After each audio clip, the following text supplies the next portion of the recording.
Oh, they tell me of a home far beyond the skies. Oh, they tell me of a home far away. Oh, they tell me of a home where the sun rises. Oh, they tell me of a private day. Oh, the land of private day. Oh, the land of private sky.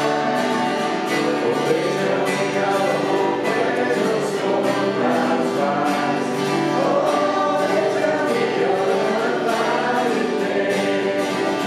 Oh, they tell me of a home where my friends have gone. Oh, they tell me of that land far away, where the tree of life eternal sheds its fragrance free on a cloudy day.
Who's got a testimony?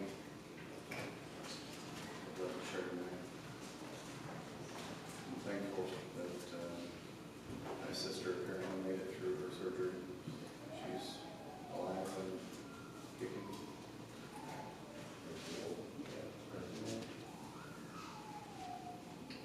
On lots of drugs.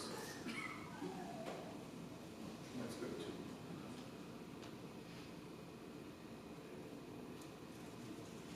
It's like the Lord calls all that he does.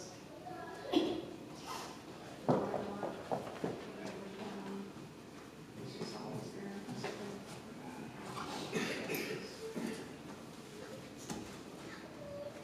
Well, everyone for reaching out to Sydney today. Most of you know I texted Rose over it. Her brother, Odie, yesterday he was passing away this morning. Her older brother. Me and Mom did see her today. I think she's in a little bit of shock, but she does appreciate it. Just remember her face. She found it on Facebook. So it's a little bit rough for her to deal with. Just continue.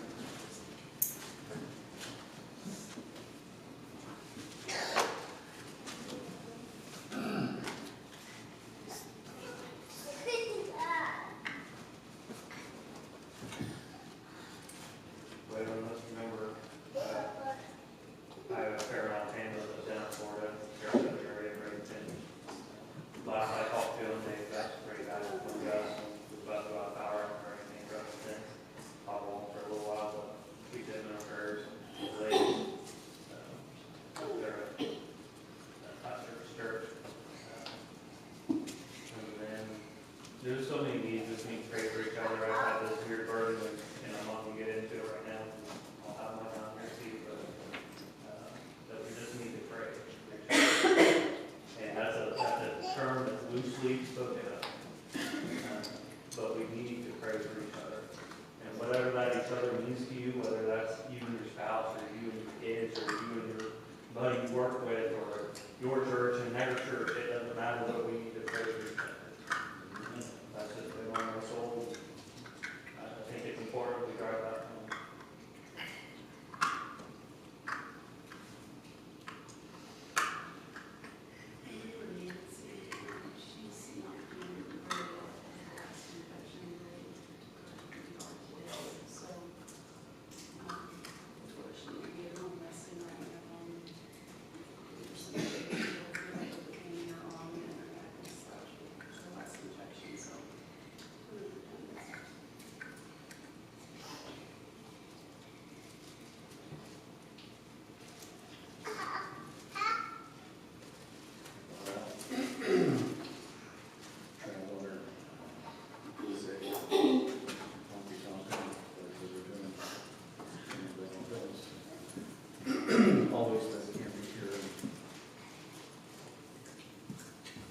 pray that you touch them, Lord. We pray that you want to change God's word, preach tonight, preach God,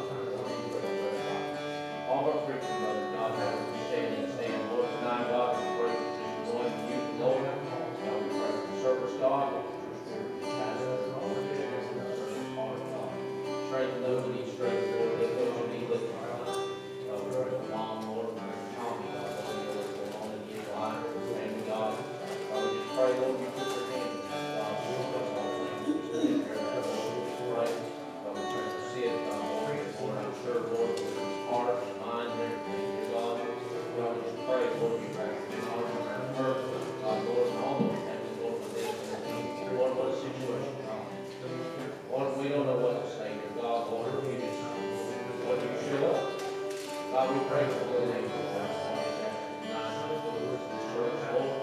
God, we should be speaking in the service, not just in the service, God, Lord.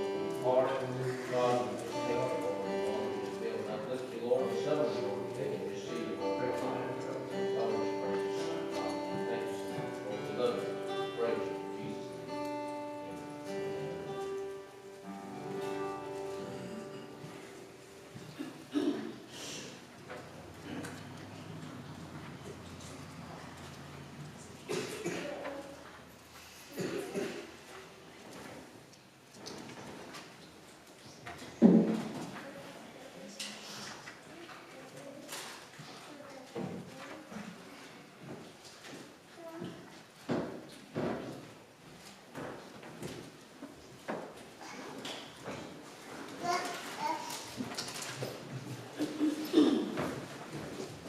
Good evening.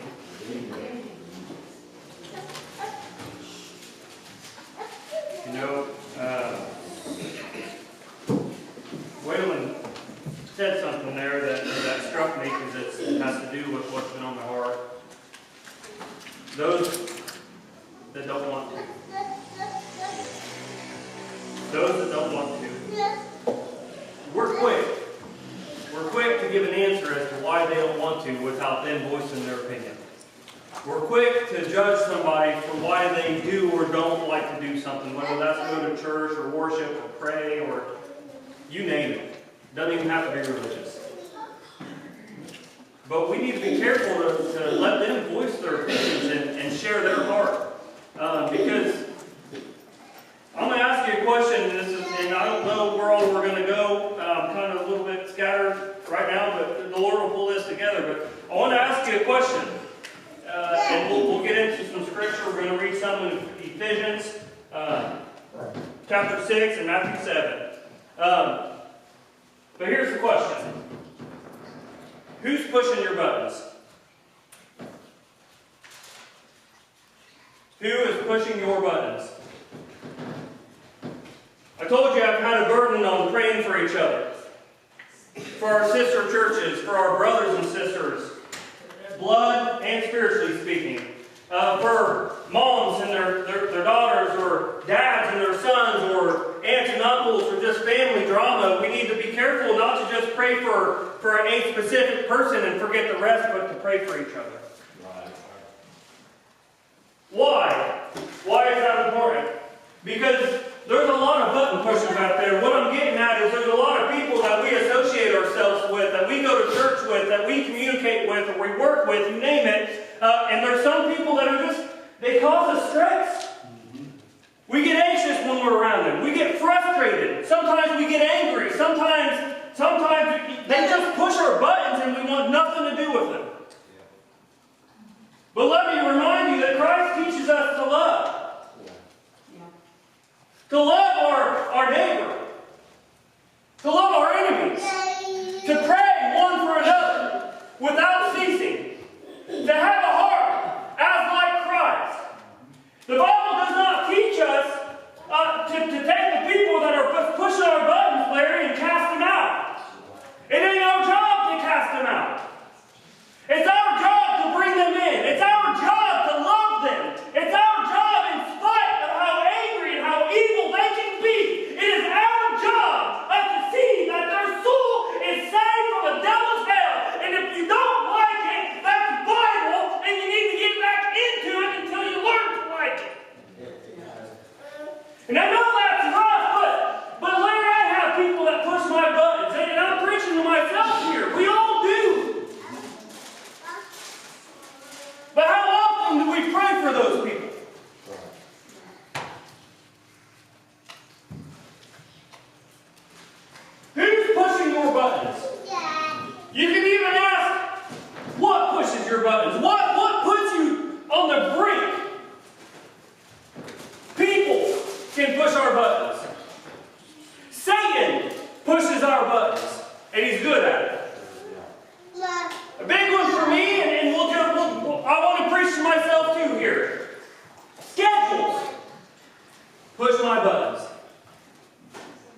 Santa calendar.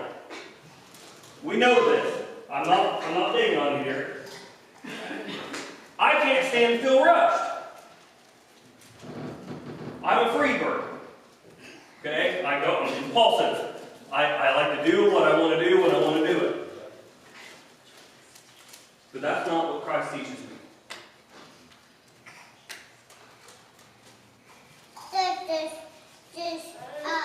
I let things bother me to the point that I either forget about them completely or I turn to anger. I turn to frustration. I turn to the 0 to 10 scale, what he calls it. I snap. I'm not saying I'm full of hate. Don't take me the wrong way, but I'm just being real. Because we're people in this room. And we sometimes go 0 to 10. We sometimes make a big deal out of something small. We sometimes hate somebody for something that they should never be hated for. We sometimes refuse to pray for it, refuse to witness to, and refuse to minister to for something that has no justified reason for us to do that. Why? Because they push our buttons. And I got to get to thinking about this. How many times have we pushed his buttons? How many times did he stop loving us? How many times did he stop praying unto his Father as he was taking a beating and taking the lashes and dying of death and suffering everything he suffered for? How many times did he quit? Because we pointed a finger in his face and said, I don't want nothing to do with you. Not one time did he say, well, I don't want nothing to do with you either.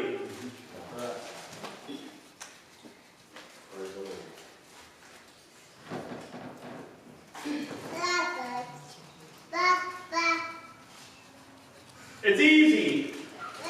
Say, and this can happen, sometimes we don't even know. But one way to know when someone's pushing your buttons is when you react before you think. You ever been in that situation? You react before you think.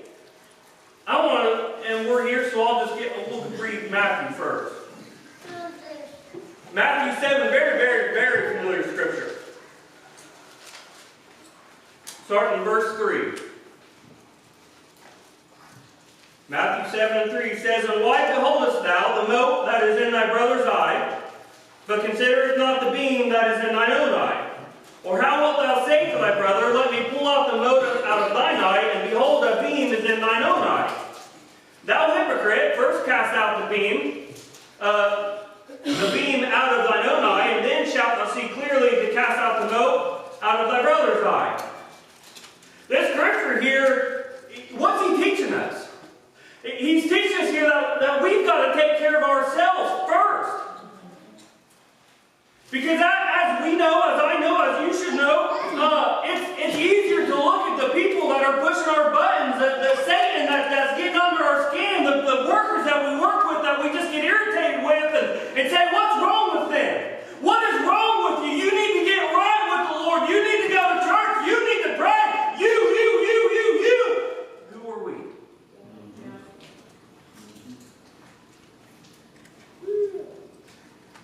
What that is a reaction without examination.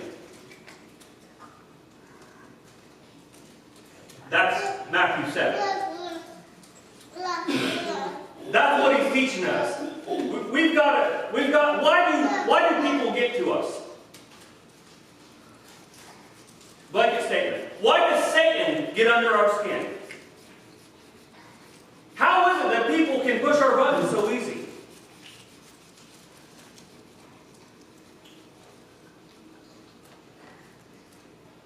The answer is different, but it's common.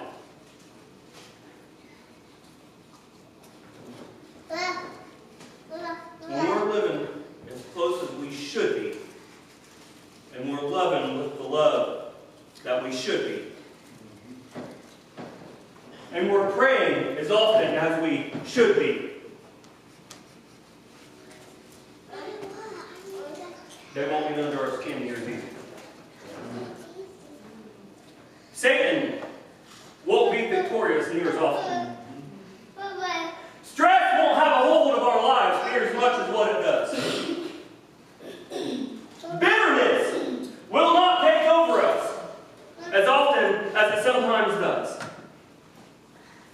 Now, I'm not going to sit here and say I've never been better. I'm not going to lie to you. But I have to ask myself, why do certain people and situations get to me so bad to the point of maybe you're throwing out the words you shouldn't throw? You're portraying a person that you probably should not portray. Why does that happen? Because it's easy to look out there and say, what is wrong with them?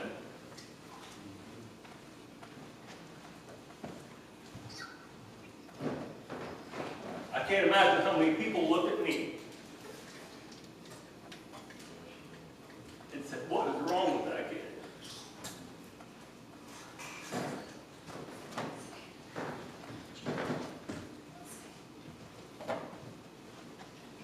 We pray for Cindy's older brother. It's a shame to know that there's probably people that would say what was wrong with him. I remember sitting in the hospital getting my stomach pumped. I ain't proud of that. But I remember them pumping my stomach so I didn't know eat.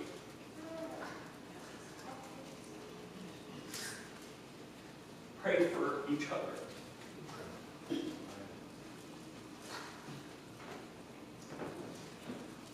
Turn to Ephesians with me if you will.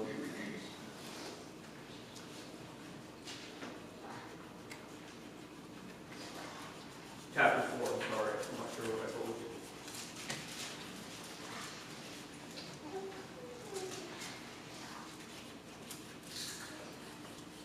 you. When people push our buttons, especially the devil, especially Satan, what's he doing? The simplest answer I could give you is he's trying to make you mad on purpose. Why? So he can control you. And there's so much of that in our world today, but you know he's the author of that junk. He is. We get angry, our blood boils, we get upset, our brain shuts down, we get irritated, and our attitude becomes negative. Why? Because somebody's pushed our buttons. Why have they pushed our buttons? Because they were able to. Church, what I'm saying is, it's more than just good to be involved with church. It's more than just helpful to read your Bible. It is a necessity. It is essential to our well-being. This body, that body, it's essential. Ephesians chapter 4. Let's look at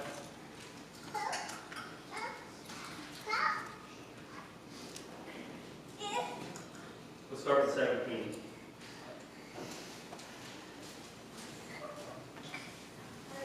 This I say therefore and testify in the Lord that ye henceforth walk not as other Gentiles walk, in the vanity of their mind. In other words, don't live like the godless. Don't live as they do. Having the understanding darkened, being alienated from the life of God through the ignorance that is in them, because of the blindness of their heart. Who being past feeling have given themselves over to lasciviousness, to work all uncleanness with greediness. You see, the world, those people, those button pushers, if you'll have it, they have no shame in their game. None. They have no sense of it. The Bible tells us that they live for that lustful pleasure. They live to be men pleasers. Don't have any part of that. Verse 20, but ye have not so learned Christ. What's that saying? I'm going to read that again. I want you to process that. But ye have not so learned Christ. In other words, the that is not what you've learned from Christ. That is not what this Bible teaches. And if so be that ye have heard him, and have been taught by him, as the truth is in Jesus, that ye put off concerning the former conversation the old man, which is corrupt according to the deceitful lust, and be renewed in the spirit of your mind. And that ye put on the new man, which after God is created in righteousness and true holiness. Wherefore, putting away lying, speaking every man truth with his neighbor, for we are members of one another. So when we get in that irritation, that frustrated point of view, when people or life is just pushing every button, it's like we're standing in an elevator. We do it. If those doors open, there's all those buttons, and life just goes. The door's shut, and there goes our emotion. Whether that's anger, whether that's pure hate, whether that's jealousy, you put your emotion to it. People push it, the door's shut, there goes our emotion. He teaches us better than that. That's not what we've learned from Jesus Christ. That's not what Christ teaches. Be renewed in the spirit of your mind. Let His Holy Spirit change your way of thinking. As I said, when we're striving and desiring to live a little bit closer to Jesus than we were the day before, that's a good practice of letting the Spirit change our mind, change our way of thinking. We have to do that in a different way. And put on the new man, which after God is created in righteousness and true holiness. Verse 26 says, be ye angry, and sin not. Let not the sun go down upon your wrath. In other words, don't let Satan push your buttons. Don't let him. You say it's easier said than done, 100%. But it's doable. The only reason it's hard, or it's harder now than what it was, is because maybe you're further away from Jesus Christ than what you was. He says, be ye angry.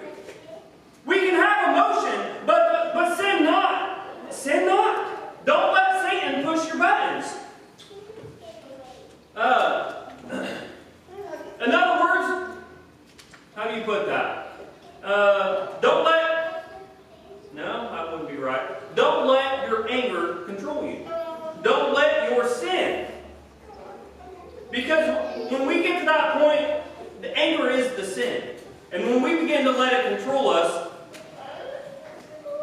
maybe we're one of those button pushers. We're coming across wrong to the people we shouldn't be.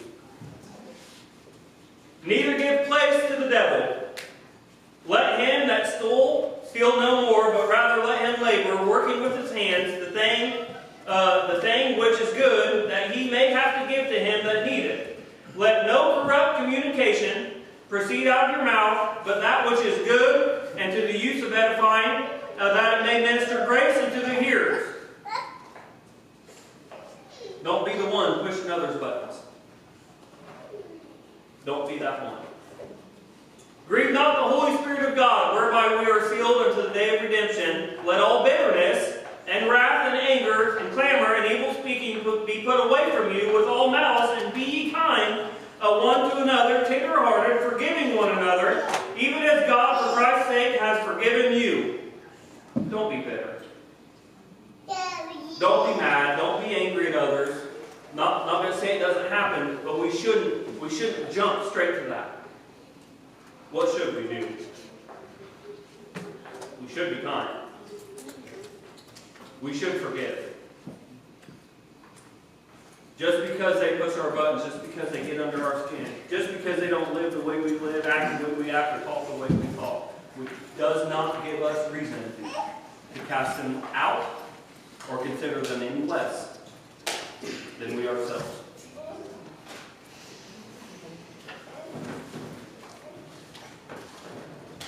I want just every one of you, look back in the pages of your story.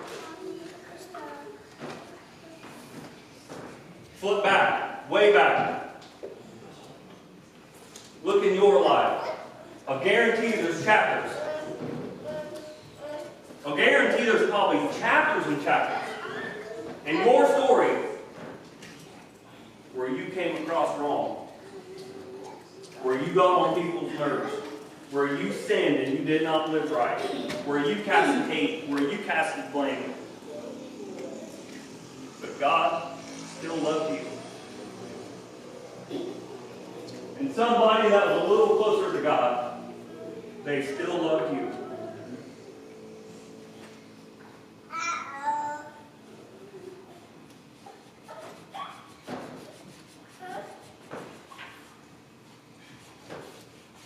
Satan's goal is to get us in the place and in the shape where we can't pray for each other, where we can't help one another, where we can't possibly minister.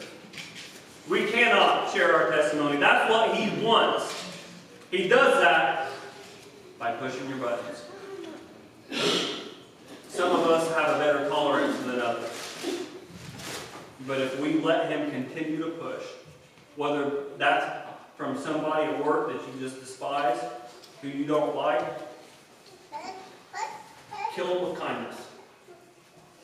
Because if we don't, we will let them get so deep, so rooted within us, that we will live a bitter, bitter life.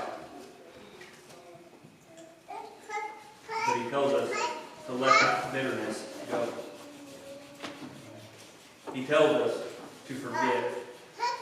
He teaches us time and time to be compassionate, to be tender-hearted. Do not use the foul language.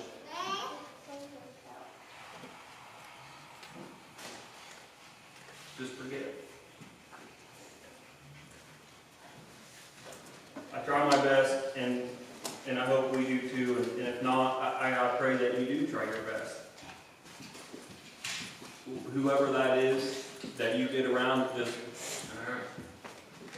or you walk the long way around the Lord. I hope that you learn to love Him.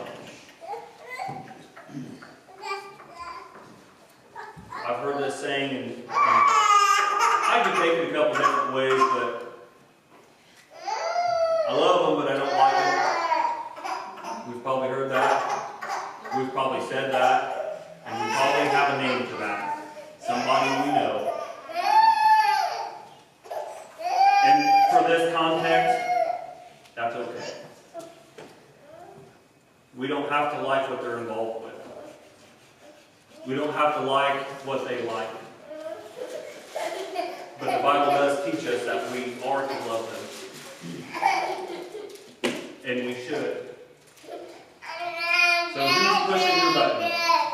Who's getting under your skin? Who is it? Is it a person? Is it a situation? Is it a busy schedule? Is it just Satan up here? And you know it is. Stop letting him do it. How? We pray for each other. We pray for ourselves. We read, we study, we do whatever we can to get in line and walk the straight and narrow. Because that's why people get to us. That's why the world can get to us. That's why the world can infiltrate the church and break churches apart. There's a thing that used to be preached a whole lot more than what it is. Unity. Unity. When we come together in one accord, as the body that the Bible teaches us, from your pinky to your toe, we are a body. And together, working together, we are a strong body. Do not let what you have or what you want to have be ruined because Satan is doing that. Let's be bold. Let's be prayed up. Let's be studied up. Let's be not just attending church, but let's be in church. Let's have church. Let's not come and sit in the pew. If you want to come and just sit, you can do the same thing on your couch. You say, well, that's really rough, hard for you to say, but it is the truth. If you're going to come and you're going to stand on a name such as Jesus Christ, you better do business.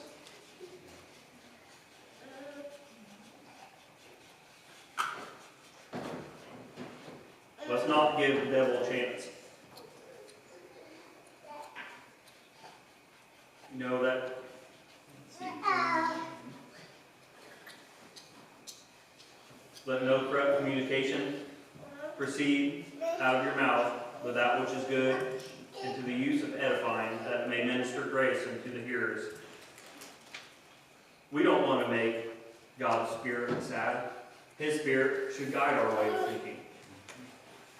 Why? Because someday that Spirit will allow us to be free from our sins. Will allow a lost and undone soul to be free from their sins. It's important. It's not all about who's getting under our skin. It's not all about who gets under our skin or how many people we get under. But you know, I had to write some notes here on my phone when I was sitting there. You can think of so many different buttons we can push than those of hatred, those of jealousy, and those of anger, those of bitterness. I wrote down a button of promise, button of faith. What happens if we touch those buttons? We choose to walk with that faith. We choose to stand on the promises of God's Word.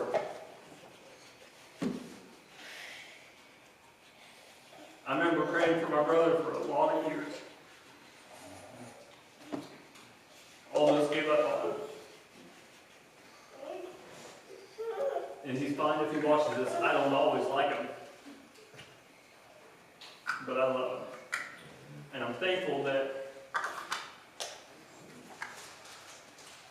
perseverance paid off.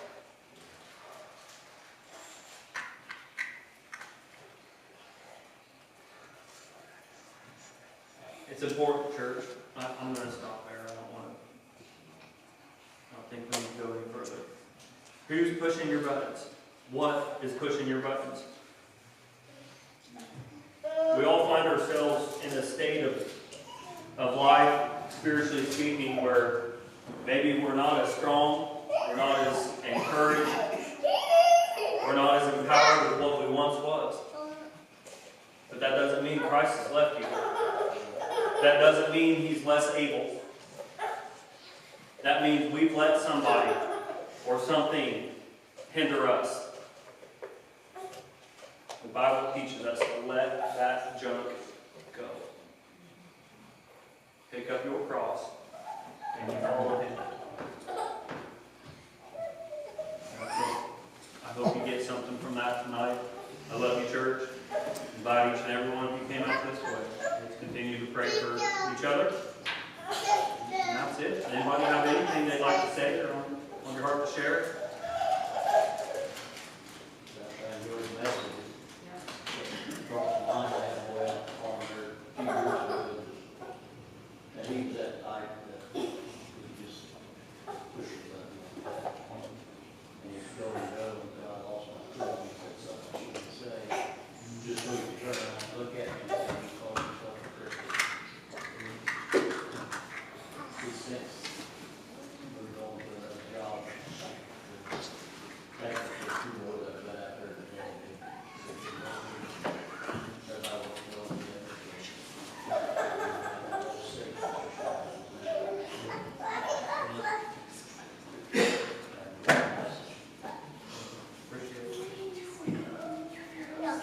Something to think about.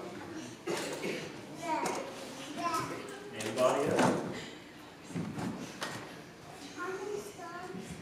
No? Continue to pray for our pastor. Pray for our church. Pray for our sister churches.